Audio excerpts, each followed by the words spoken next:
नवम स्कंद में कथा आती है, श्राद्ध देव मनु के बेटा हुए नभग, नभग के बेटा नाभाग। 100 भाई थे। नाभाग जब गुरुकुल में पढ़ने के लिए चले गए, बहुत समय व्यतीत कर दिया गुरुकुल में, तो अन्य के जो भाई थे उन्होंने संपत्ति का बंटवारा कर लिया। 99 भाई थे महाराज जो, उन्होंने बंटवारा कर लिया। नाभाग जब लौट करके आए, पता चला कि संपत्ति बट गई, तो भाइयों से पूछा, भैया बंटवारा हो गया? बोले हाँ। तो हमारे हिस्से में क्या है? तो भाइयों ने कहा, भैया संपत्ति तो बची नहीं, आपके हिस्से में है माताजी और पिताजी। नाभाग नभग के पास आए, बोले पिताजी, भाइयों ने आपको माताजी को हमारी संपत्ति सौंपा है, आप हमारी संपत्ति। नाभाग को जब पता चला तो बोले, बेटा अपने भाइयों से तुम अपना अधिकार मांगो, नहीं मानते तो युद्ध कर। नाभाग बोले, पिताजी नहीं नहीं, मुझे तो सर्वस्व मिल गया, माता मिल गई, पिता मिल गए, संतोष का परिचय दिया, अपने राम को कुछ नहीं चाहिए। पर पिताजी को बड़ा कष्ट है कि हमारी सेवा में दिन रात लगा है और इसी को कुछ नहीं मिल रहा।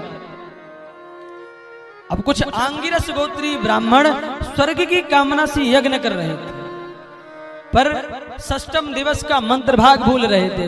पहले वेद आदि शास्त्रों को लिखा नहीं जाता था, केवल सुन करके धारण किया जाता था, इसलिए इनको श्रुति कहते हैं।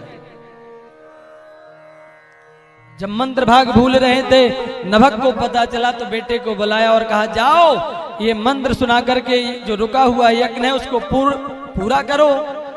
यदि यज्ञ पूरा हो गया तो ब्राह्मण तुम्हें खूब संपत्ति देंगे।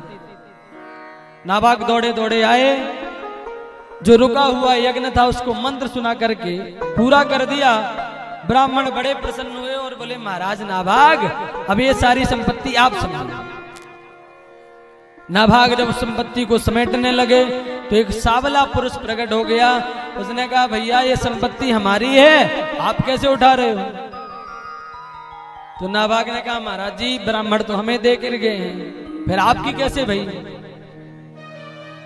तो भोले बाबा ने कहा, भोले बाबा हैं सावले पुरुष में प्रकट हुए, तो उसने कहा, भाई अगर यदि तुमको मेरी बात में विश्वास नहीं है तो तुम जाओ अपने पिताजी से पूछ करके आओ, वो जो कह देंगे वही मानिए। नाभाग दौड़े दौड़े आए, पिताजी से सारी बात बताए। पिताजी ने कहा, बेटा वो और कोई नहीं, साक्षात भगवान शंकर हैं। यज्ञ में बची हुई जो सामग्री है वो उनका अधिकार है, इसलिए तुम जाओ उनको उनका अधिकार दो।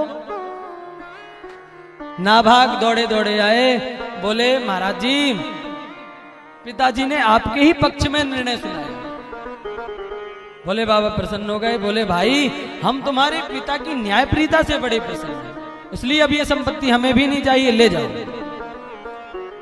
सारी संपत्ति नाभाग की हो गई। और ऐसे माता पिता के भक्त जिनके मन में तनिक भी कपट नहीं था संपत्ति के प्रति, उनको जब वो संपत्ति मिली ब्राह्मणों द्वारा तो महाराज सप्तद्वीप वसुंधरा के अधिपति बन गए। नवम स्कंद में कथा आती है। इसलिए धर्म तो है, पर धर्म में यदि कपट है तो वो कपट रूपी धर्म है।